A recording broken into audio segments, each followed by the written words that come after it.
Somebody like me who lives in the projects, who've gone through all of these adversities and obstacles that life has thrown at him, to be before you right now to say and be proud that I'm a candidate running for the 41st district in the great borough of Brooklyn. This is what it's all about.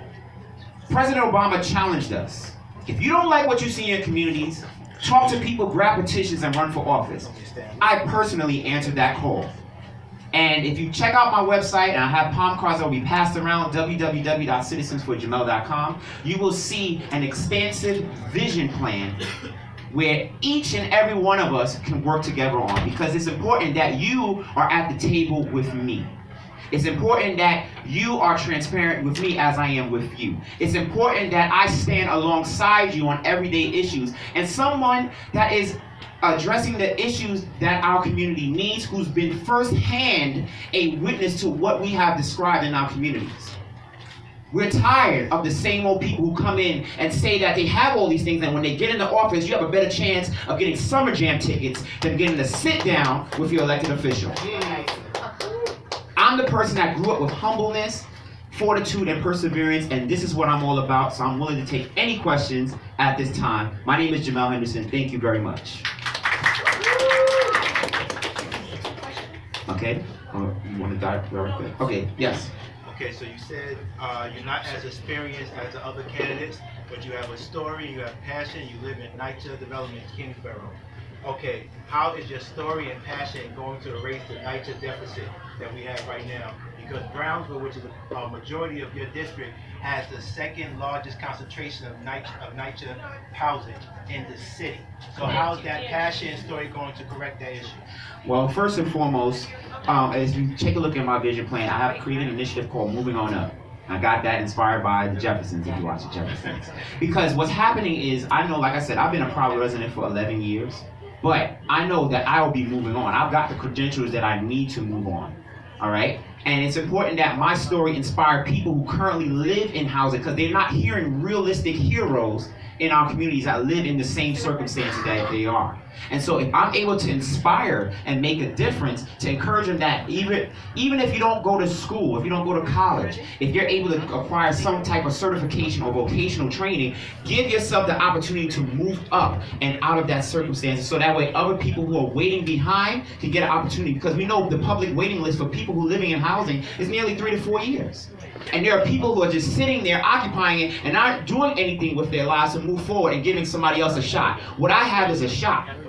And what I've been doing is sharing my story and inspiring people that, hey, this person looks exactly like me. He hasn't distanced himself from the community, and he is able to show that somebody who lives in the projects and lives in Crown Heights, and if somebody lives in East Flatbush or Brownsville that lives in public housing, that they could do the same exact things that I'm doing. You don't have to be a statistic. You can be the solution. And that's what I'm here to share with the people. But you're still $17 billion short.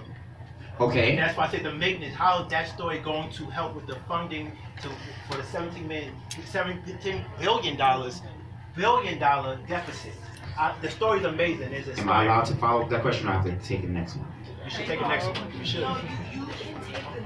Okay. All right, so I'll have that follow-up with you. I'll be sticking around to answer that question. Next question. Yes. Yeah, I heard that you as he also kept mentioning, your story is somewhat what makes you different than the other candidates. Can you go a little bit deeper in what actually separates you from the other candidates? Because I did realize there was a lot of people running for this district, and everybody has a story. So, yeah, what separates you besides your story from these other candidates? Excellent question.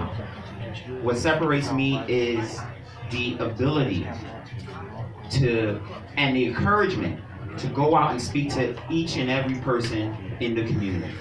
To be able to say that, hey, despite what circumstances you have gone through, you can have the boldness to run for office. You can have the boldness to own your own business. You can have the boldness to come up with innovative ways to help enhance our community. Because let me explain something to you. I'm just one person, and I've taught leadership workshops. I've taught strategies where the everyday person in the community can be at the table. And so understanding who the key strategists are, because if you study war is not won by numbers, it's won by key strategies.